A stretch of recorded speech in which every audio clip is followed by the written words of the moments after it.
Thank you very much. Can everyone hear me in the audience there? Can? Okay, good. I'm going to take off my shirt. Since this is a short-sleeve state, I thought.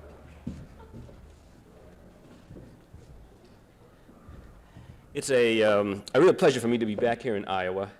I was here in 1973 for the Pop Goes the Culture conference, and in the program in that they misspelled my name with a B-U-R-G-E-R. This time they misspelled my name Arthur with an A-R-T-H-E-R, but aside from that, and I'm doing pretty well, I guess, I don't know. I have a number of different things I want to talk about today, but basically I was asked to talk about something to do on the subject of humor and society. And before I begin, though, I want to have some preparatory remarks. Let's see. I have been away from teaching for a few weeks, so I've sort of atrophied a little bit, but I hope in a few minutes to regain my form. When I got here, I picked up this copy of the newspaper, as I usually do when I'm in a new town or something like that, to see what's going on. And I looked at the most interesting part of the newspaper, the classified ads. Richard, run your heart out for me on Saturday at the meet in Nebraska, Sweetie. Oh, here's another one. Many cute blondes don't think I'm serious. I am. When was the last time you had fun discoing with an attractive gentleman? I thought that was rather nice. Or one to somebody named Infinitely, it says, give up and get lost. Then on the next page, they had this picture here of me with my gun and my dark glasses. And several people have asked me, did I bring my gun with me? No, I did not bring my gun with me. I have latched onto a new method of getting rid of people. I bore them to death. But I want to tell you a little bit about this business of why I have the dark glasses and the gun. You see, I am a secret agent, and a self-appointed one, and my mission is to find out about what's going on in the world, to uncover all the secrets that are there that nobody pays any attention to. And so, by chance, I adopted this persona of the secret agent, and I have a lot of fun with it. I printed up I made a little embosser that says Arthur Berger, writer, artist, secret agent. I stamp it on things, send it out to people. And I've had a lot of fun. Now, some of you people have looked at the picture and said it doesn't look anything like me. That was done on purpose so that the Russian OGPU would not be able to eliminate me without a lot of trouble. So it's been very successful. I have had no trouble with Russian agents in the past. I spent 2 years at the University of Iowa, the Athens of the Midwest. I take it now I'm in the Thessalonica. I figure I'm sort of about Thessalonica, the Midwest. And when I was in Iowa University, I had a lot of fun. I was the cultural commissar of Iowa City, of the Athens of the Midwest. I used to write articles on the art building, explaining how wonderful it was. I was the art critic, the music critic, the theater critic. And the reason I did all these things is I come from Boston, and I figure I had a lot of culture. On the way here, I had a lot of trouble getting into the state, as a matter of fact. It was just crammed with people who were coming to announce for the presidency. So I decided that I'm one of the few people visiting Iowa who's like to say that I'm not running for president, although I probably have as good credentials as many of the people who are running for president. One reason is I come from Boston, and that sort of familiarity with the Kennedy mystique probably, I hope, rubs off on me. I say Cuba, stuff like that. In foreign policy announcements, I think people would listen. And then I live in California and have lived there for a number of years, where Governor Jerry Brown is holding forth, and Ronald Reagan was governor, and I could probably pick up some of the things from them, but I decided not to do that. My subject is humor in society, but the title of it is He Who Laughs Lasts. And I have a rather simple thesis. The thesis is that humor, instead of being a relatively trivial thing, and a lot of the people who are running this conference are rather defensive about it. Oh, well, we did something very serious last time on economics, and now we're going to have some fun and do something on humor. The fact of the matter is, humor is a very serious, very, very serious subject. It's probably the most important thing we do. And if you look around at society at the way people are rewarded for their actions, you probably would find that stand-up comedians and comedians are amongst the most highly paid people. That's one of the most highly paid professions in America, as opposed to something like being a professor or something like that. And it probably has to do with the fact that comedians, stand-up comedians, do something of great significance for society. Professors do also, but most professors are in training for stand-up comedy, but not too many make it. In any case, my thesis is that not only is humor important, but humor has definite survival implications. And that is why I have chosen the title, He Who Laughs, Laughs, or I suppose we should say, She Who Laughs. He who laughs and she who laughs. All this women business is sort of driving me crazy, I must say. But the statement was, he who laughs last. So that's what I put, although I will now say, he who laughs and she who laughs lasts, at least some of the time anyway.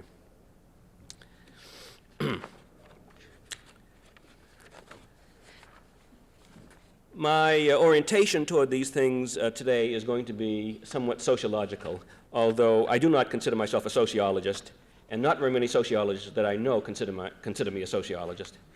But once in the back of a book they put sociology, so I have adopted the persona from time to time, and some people who don't like me call me sociologist. I hope there are no sociologists in the audience. Are there any sociologists in the audience?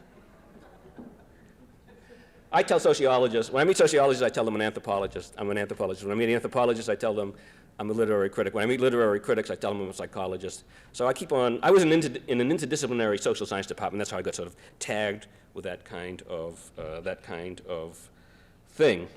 But the cast of my talk today will have a definite kind of sociological thrust to it. I happen to belong to a human study group in San Francisco, which meets at San Francisco State University about once every 2 months. We have professors from the literature departments of different schools, linguists, psychiatrists, all kinds of different people who come every 2 months and we talk about different things. Just by chance, last time a fellow came and talked about survival after I had written my thing, so I picked up some notions for him that reinforced my notion about the significance of humor as a means of helping us survive. Now, in my presentation, I'm going to talk about two basic subject matters. The first is humor about, well, elephant jokes.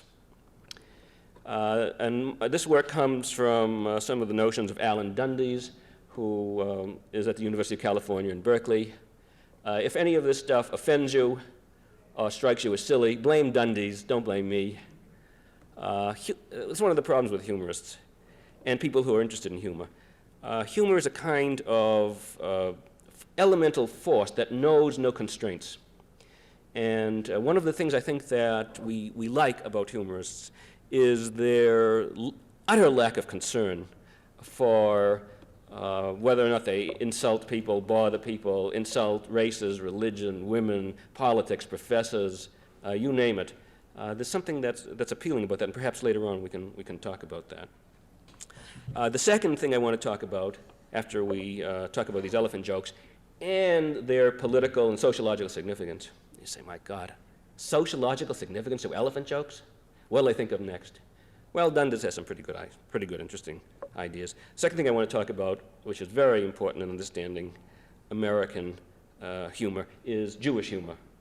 And I want to say something about Jewish humor. And both of these are in terms of the general context of how these kinds of humor help people survive in very difficult and cruel time period that we live in. Let's move on to the elephant material.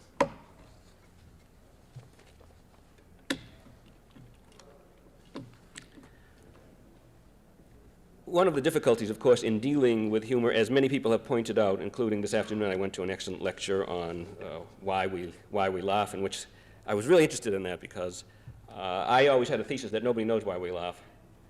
And I found out that the lecturer didn't know why we laughed either. But he liked short titles.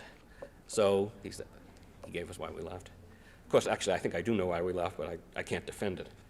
In any case, an article appeared a number of years ago, around 1967, 68, called On Elephantasy and Elephanticide.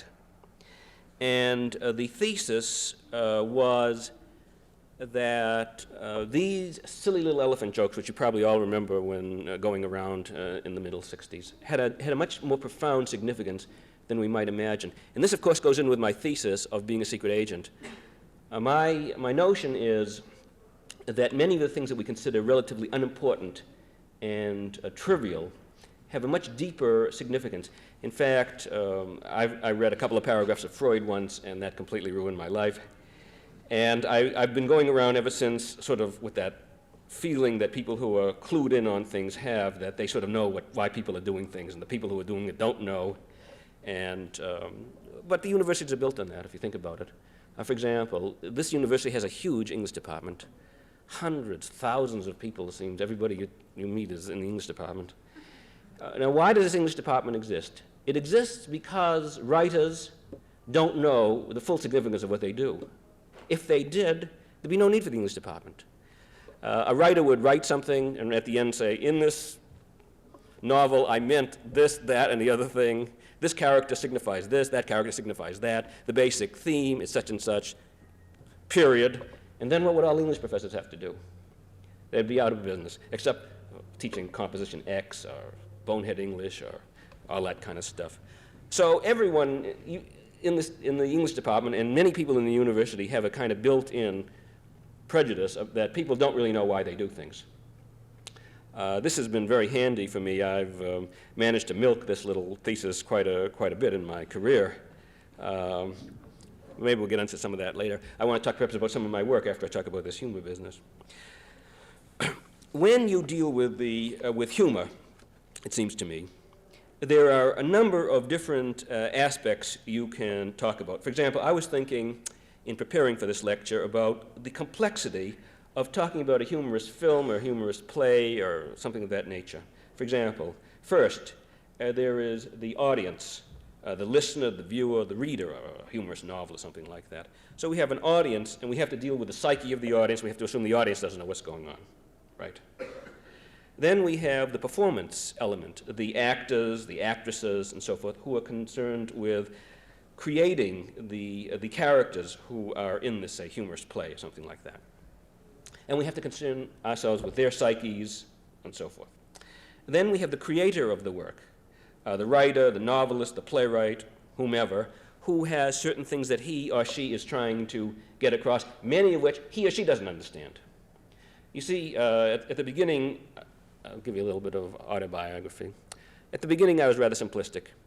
I assumed that there were the sort of creators of these works, there was the audience, and there was myself. That the audience didn't understand what was going on, the creator didn't understand what was going on, and only I understood what was going on. I soon found that there wasn't enough mileage in just having the audience and the creator, so I've invented all these other people. So we have the audience who doesn't know what's going on. We have the performers who don't know what's going on. They think they know what's going on. We all think we know what's going on. But according to my thesis, nobody really knows what's going on. We have the creator who thinks he knows or she knows what's going on. In the case of a film, for example, we have the director, or tear theorists, who talk about the director being very instrumental in the creation of a work of art, a play or a film or something like that. We have society, the different groups who are involved, who may or may not know what's going on depending upon their class level, their education level, their ethnicity, their region, their education, their age, all these things. It's very complicated.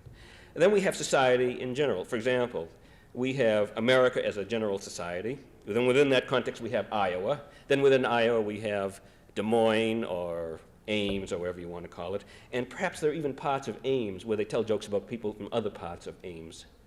I know I went to Denmark once, I gave a lecture on humor, and then somebody sent me a learned article that he had written on jokes that people in Copenhagen tell about people in the second biggest city. Just as perhaps many people in Los Angeles tell jokes about San Francisco, and San Francisco tell jokes about people in Los Angeles, people on the East Coast tell jokes about people in the Midwest or the West Coast, and it's all fractionated incredibly. In addition to society, we have the fictional characters involved, the heroes, the heroines, the villains, and all the things, and they don't necessarily know what's even going on. And then we have the critic, whose task it is to analyze, interpret, and explain what is going on. So you see, it's a vast and complicated business. Now today, what I'm going to talk about when I talk about these elephant jokes, I'm going to talk about basically the audience that we have and a few other things.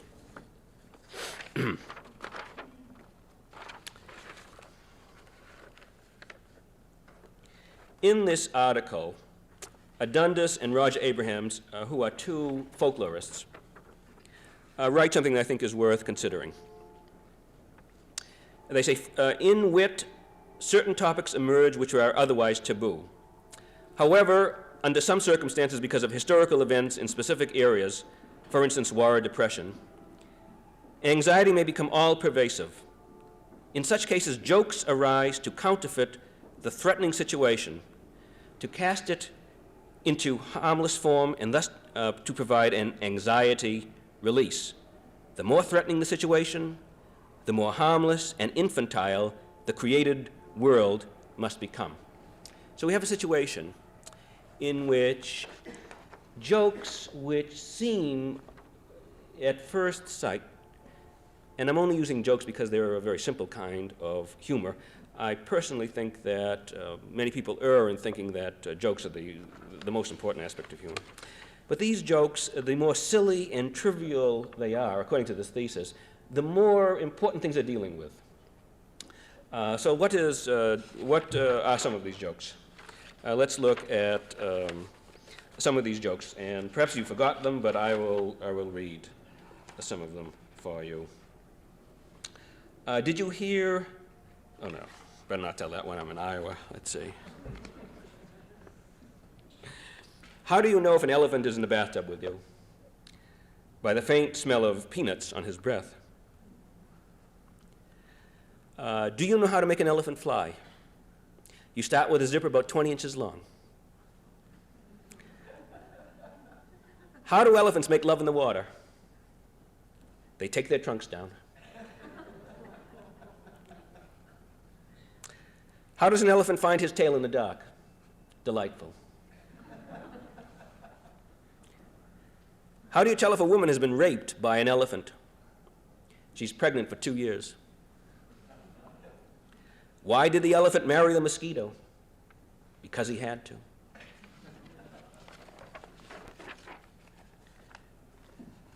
Why do elephants climb trees? To rape squirrels. Why do elephants wear springs on their feet? So they can rape flying monkeys. What is the most fearsome sound to a flying monkey?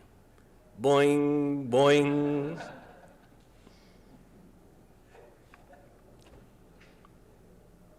How do you housebreak an elephant? You get 14 copies of the New York Times Sunday edition.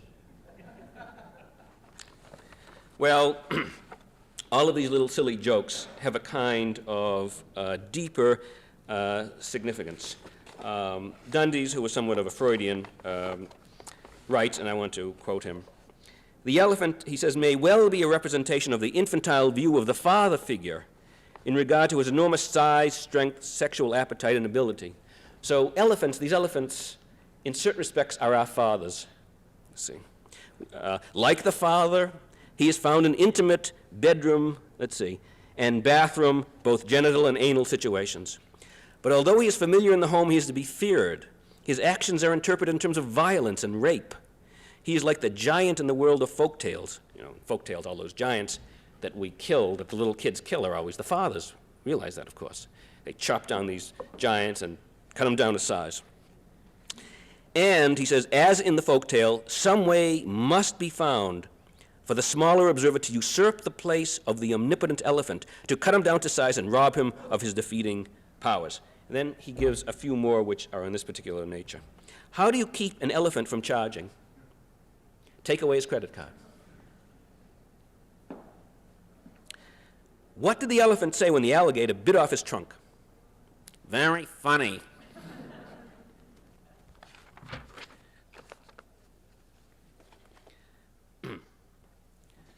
How do you kill a blue elephant? Shoot it with a blue elephant gun. How do you kill a pink elephant? You grab it by the trunk and squeeze like hell until it turns blue, and then you kill it with a blue elephant gun. The most drastic means of taking away the elephant's masculinity, Dundes says, is to transform him into a female. Whereas at the beginning of the cycle, the elephant wore tennis shoes, which were usually too tight, causing wrinkles. Later on, he wore ballet slippers. He gives a few quotes now, a few more jokes. Why do elephants paint their toenails red? To hide in cherry trees. Have you ever seen an elephant in a cherry tree? No, see, it works. Why did the elephant put straw in her head? She wanted to see if blondes have more fun. How do you give an elephant a shower? All you need is a cake and a few cookies and a little bit of tea, kind of stuff. In this text, as Dundes points out, the phallic elephant, before was a strong, powerful elephant, has now been sort of turned into a female. The phallic elephant is completely humbled. Shorn of his supermasculinity, he is a bride to be. No longer the dominant male, he is a potential victim of other dominant males.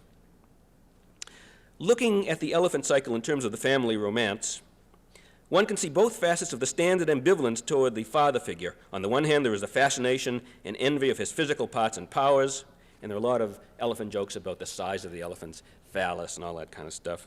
There is the Oedipal success story, which requires that this archetypal rival be emasculated and his position of power usurped. As in fairy tales, where the hero who is initially fascinated by the minutiae of the giant's intimate life must ultimately slay the giant, thereby asserting his hitherto untested masculinity, so also in the elephant jokes, the narrator joker must triumph over the elephant. Well, Dundes goes on to talk about the relationship of these jokes to, and of all humor to the psyche, and he points out that these jokes generally arise when, that joke cycles, rather, generally arise when something is going on that is bothering people, and these joke cycles, which catch on because they help people deal with the anxieties that they feel. Now, what is the significance then of the elephant joke as far as Dundes and Abrahams are concerned? Let me move on to a rather controversial part of this thesis, but I think it's well worth considering. If you take the thesis that humor is extremely instrumental in helping people maintain their equilibrium and so forth, then you can see how Dundes' thesis may have a certain kind of validity. He says, one cannot help but notice, as far as this business that I've been talking about, that the rise of the elephant joke occurred simultaneously with the rise of the Negro in the civil rights movement. The two disparate cultural phenomena appear to be intimately related. That sentence seems to be taken exactly from Freud's analysis of his study of anal eroticism, in which he points out that an interest in feces and money goes hand in hand. Very interesting hypothesis. I once wrote an essay on this subject. I decided when I was in my previous manifestation as a social scientist that I wanted to go down in history. And the way you go down in history as a social scientist is invent a term, a concept, something like that. Gesellschaft, Gemeinschaft, or stuff like that. People will never forget you. Charismatic, Max Weber has such an influence that there was even a band, I think, in San Francisco. Max Weber and the Charismatics, something like that. So you have to know your sociology to understand rock bands. Oh, punk professors. You see, my hair isn't orange. I painted it this color when I was coming to Iowa, and I'm wearing an invisible pin in my nose. But I invented this term having just read this essay by Freud on anal eroticism, in which he points out that there is a tremendous sort of similarity between the concern with feces and the concern with money. Just at that time it happened, there was a lot of talk in California by conservatives in the Republican Party about balancing the budget and all this kind of stuff. And so I invented a term called eros goponalia, which is that the grand old party is full of anal erotics.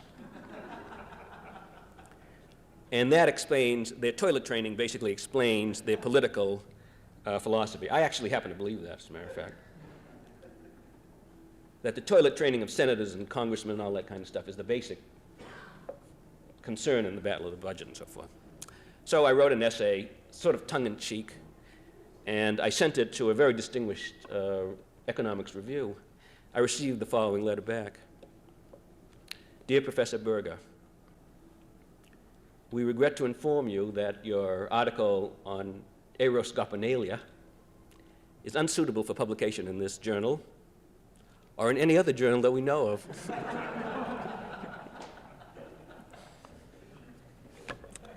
In any case, to go back to my subject. One cannot help but notice in this regard that the rise of the elephant joke occurred simultaneously with the rise of the Negro in the civil rights movement. And in fact, one might say that the elephant is a reflection of the American Negro as the white sees him, and that the political and social assertion by the Negro has caused certain primal fears to be reactivated. So according to the Dundies and Abraham's thesis, the elephant jokes were a kind of infantile and stupid way that we had of dealing with the anxiety in white people created by the civil rights movement. And he mentions a few jokes with the same kind of rhyme, not the same kind of gag structure that sort of slide from elephant jokes into jokes about blacks, these riddles that people were telling at the same time, and that was sort of led him to come to that thesis. For example, he lists a joke, "What's black and catches flies?" Willie Mays from the San Francisco Giants, and a number of other jokes of that nature. So the thesis then, as far as these black jokes are concerned, as far as these elephant jokes are concerned, is they're helping us deal with certain anxieties and difficulties we faced of a political and social nature at a particular point in time. From that, I would like to move on to my second subject, which is on the nature of Jewish humor and the significance of humor to the Jews as a kind of survival technique. My thesis is that humor for the Jews is not only a means of dealing with their marginality, the fact that they're a very small percentage and weakness and so forth, but has been very consequential in enabling the Jews to survive. The tie-in with the subject of American humor is that a very large number of comedians happen to be Jewish in America, and as a result of this large number of comedians, many people who otherwise would never know Yiddish terms are able to understand certain preliminary sort of basic concepts in Yiddish. People know what schlemiels are, or that kind of stuff, because I picked it up from watching the stand-up comedians and all that other kind of stuff.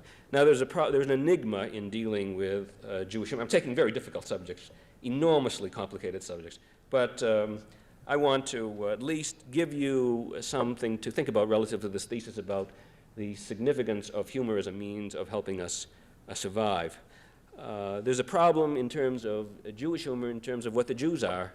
Are Jews a race, a religion, an ethnic group, a group of people united only by their love of certain kinds of bagels and things of that nature? Are they a culture, a religion, all of it, none of it, so forth? There's also a problem.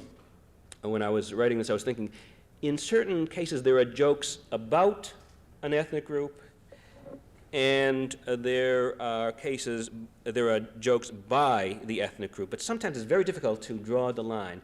That is, some groups will tell jokes about themselves and not feel bad about it, whereas certain jokes told about these people are very negative and very painful. A lot of them have to do with certain very negative stereotypes that have been broadcast about Jewish people, and many of the jokes are connected with that kind of a thing. There are certain questions relating to Jewish humor. For example, why are the Jews so humorous as a people? Why are there so many Jewish comedians in American society? What function does humor have for the Jewish people and for people who listen to Jewish comedians? Is there anything special or unique or distinctive about a Jewish humor? And why is Jewish humor so popular in America? Certain things to think about. Let me tell you a few Jewish jokes, which I've picked up here and there. Let's see if I can find my documents and so forth.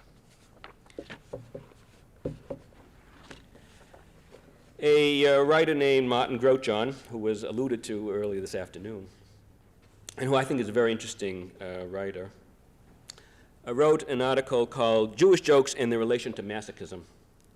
The notion being some people thought that since a great deal of Jewish humor tended to be victim humor, in which Jewish people sort of made fun of themselves, I think that a great deal of this has been sort of misinterpreted by people to assume that there's a kind of desire for self-punishment and self-flagellation, all that kind of stuff. I don't think that is true at all. I think the humor of the Jews, as all humor, is very functional and helps us survive. He gives a few jokes which I'll read to you. Of course, I may be a masochist in coming to Iowa and telling Jewish jokes, but we'll see what happens. I don't know. Grochon is talking about the function of Jewish humor for people. He says, while listening to the Jewish joke, one can almost see how a witty Jewish man carefully and cautiously takes a sharp dagger out of his enemy's hands, sharpens it so that it can split a hair in midair, polishes it until it shines brightly, stabs himself with it, then returns it gallantly to the anti-Semite with the silent reproach, now see whether you can do it half as well. Here is one such story, Grochon tells. A number of Jews were debating whose synagogue was the most progressive. One man said that in his temple, they kept an ashtray near the Torah so that even the reader could continue to smoke. The second man claimed, we are much more progressive. At Yom Kippur, we serve sandwiches, ham sandwiches, that is. While everyone was considering this piece of progress, a third ended all further competition with his statement. We are so progressive, he says, that we have a neon sign on the top of our temples, closed because of the holy days.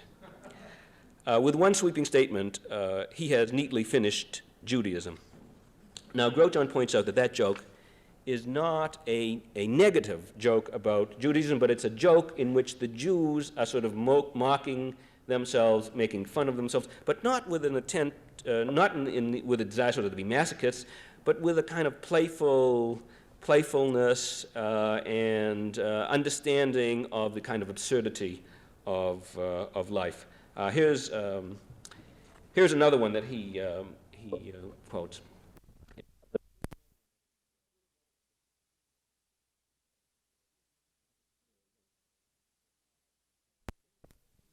To destroy one another and so forth and so on.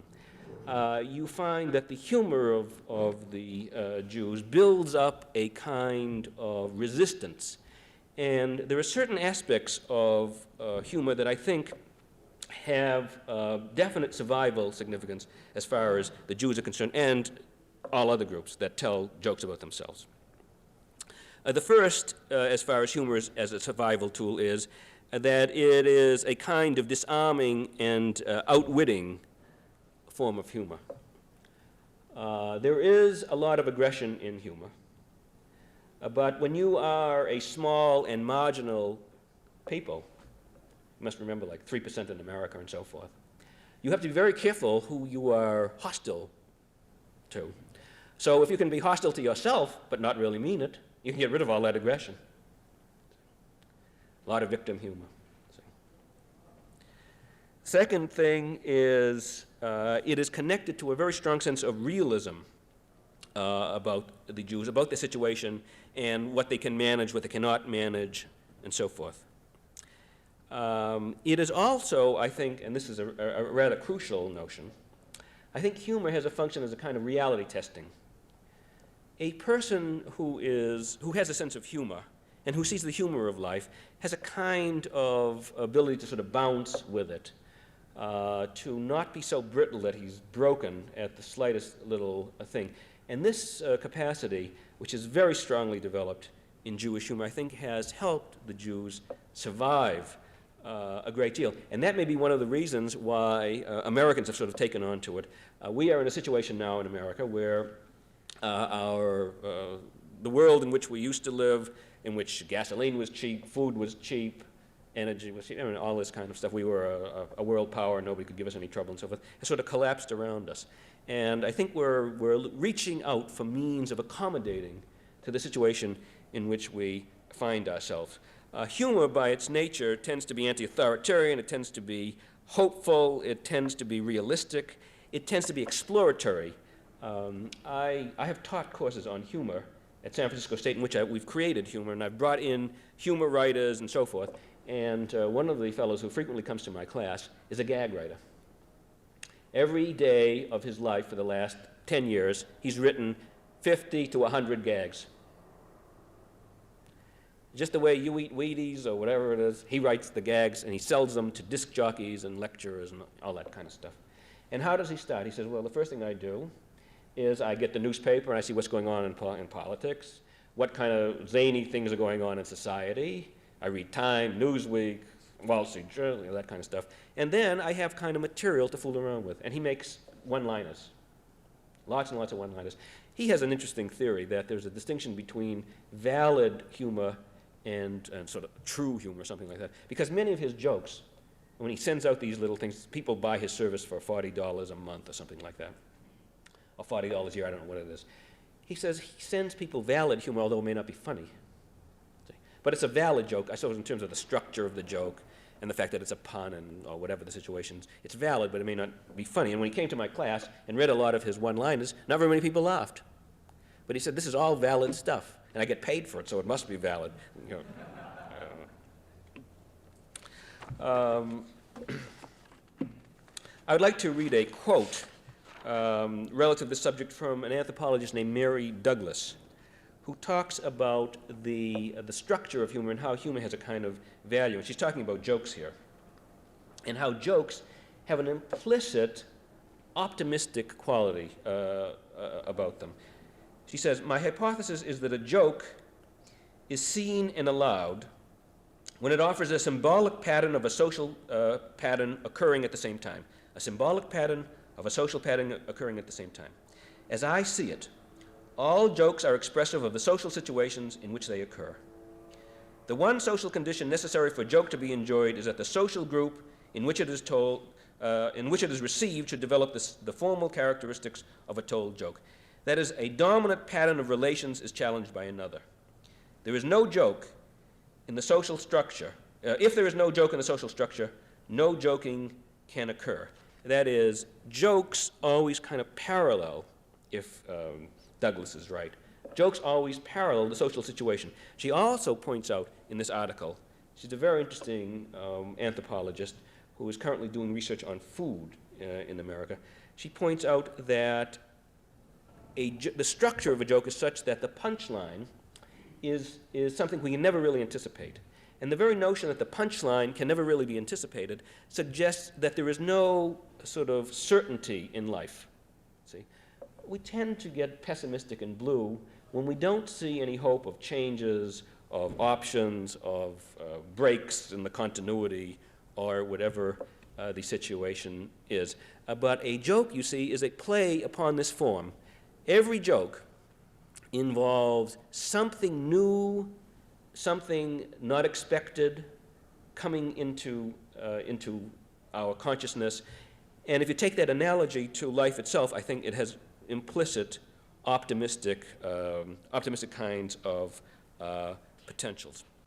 Well, so what I've tried to argue then is that humor has a definite psychological, sociological, political significance that is very important in terms of our maintaining our equilibrium, our sanity, all that kind of stuff. I'd like to quote an article by William Fry, a psychiatrist who happens to be a member of my study group, on the impact of mirth and humor. He has done research in which he has found, for example, that humor, that laughing does things to the blood flow, it increases the heart rate, it tones you up. I mean, it's like jogging. You laugh enough, it's almost like jogging. And perhaps many people know about Norman Cousins, a writer who was declared very ill. He then put himself on a regimen of watching humorous films and cured himself.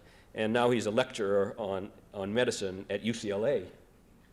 So it just shows you what's possible. This is what Fry writes. Topical humor crystallizes and disseminates the common values, viewpoints, and beliefs active at any one time in the psychology of humor. See? It crystallizes common values. See? When jokes sort of spread around, we get a kind of notion of what we should think about things and so forth and so on, although we also get the notion that you're never going to be sure what's going to happen. The humor indigenous in any social group expresses the tensions and goals of that group as it evolves. This illumination serves to inform the outsider who wishes to understand the social body. But also, topical humor raises a mirror to the culture, that it may become better informed about itself. And this notion of humor and trivia and silly things sort of reflecting what's going on in a culture I have found very important. I read a book many years ago by a Dutch historian, Huizinga, called The Waning of the Middle Ages. And what Huizinga points out, he says, if you want to know what's going on in society, instead of asking the official philosophers, the sociologists and all that kind of stuff, or looking at the highest art forms, you should look at the lowest art forms, because those most truly reflect what's going on in the society. And that led me to the development of my notion of significant trivia, that what is significant is usually trivial, and what is trivial is usually significant.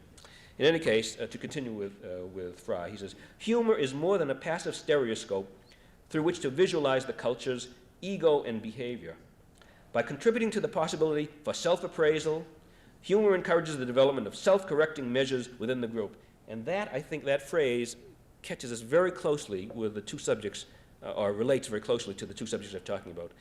How humor enables people to deal with problems, sometimes without even knowing what they're doing, and how at the other extreme, it enables people to sort of probe society, find out what's going on, and get a kind of good understanding of what's going on and what must be done in order to survive. Alterations of social structure and direction are brought about by humor in another more subtle fashion. This mechanism operates by virtue of the emotional cathartic effects associated with experiencing mirth. These effects cause a trending of the spirit of the culture, though their influence of augmenting or diminishing through their influence of augmenting or diminishing other emotions. Humor influences, such as increasing an atmosphere of acceptance, can be far more effective in the actual life experiences of members of a culture than political exhortation or budgetary statistics. Finally, before we enter our question period, and I hope somebody will ask me to read some of my little mini books and talk about some of these things. I wrote a little mini book. I have one mini book that I'm going to distribute to all of you people who've come to this, but I also have another mini book that I suddenly realized has agrarian significance. I'd like to close by reading a poem I wrote for the occasion. I call this The Choice. And it sort of sums up how humor, or at least makes us think about how humor is useful for those who wish to survive. The Choice. He or she, notice how I put the she in. When I wrote this originally, I said he, but my wife has been bothering me. Various students have bothered me. I once wrote an article called A Significant He. I'm doing this moving around on purpose. I know exactly what I'm doing. If you think this is formless and silly, please, you're wrong. I have it all under control. I once wrote an article called The Significant He, in which I became very much concerned with the problems women that women face in their struggle for emancipation. And this occurred when I got a flyer from students at the University of San Francisco State University, and it said something about, we want to be emancipated, and it said E-man-apated. And that made me think that there is a subversive or subliminal he in the English language which has profound effects on the psyche of women. For example, if you think about many of the words that women use to refer to themselves, she, her, they all have he's in them. Menopause, menstruate, all these things have he's. And so I came up with this thesis, and then I'll read my poem. There is a subversive he in the English language which has an almost subliminal, dominating effect on the female psyche. Almost everywhere you look, there is a he or man or male, even in such common terms as she, woman, female, or menopause. What I've mentioned are the most obvious cases. But what about such insidious examples found elsewhere? For example, why Manischewitz Matzi and not Womanischewitz? Why manuals? What about romantic, command, malediction, manufacture, shaman? Why he-man and not she-man? Why Hebrew and not Shebrew? Why hearse and not shurse? Why hedonist and not shedonist? And my thesis was that it's because of this subliminal he in the language, and we even have a way of finding this, which is called semantics, that tells us the effect of language. Now I would like to conclude with my poem, The Choice. You're all waiting to hear this poem. He or she who laughs last, and they who laugh last laugh best, which shows there's lots of value in the jest. Why drink hemlock when there's champagne? Why not choose joy instead of pain? You can see why I'm not making my living as a poet. Although I have thought of that, but in any case. Choose life, choose laughter. Why resist? But most of all, I insist, you choose a good therapist. Thank you very much.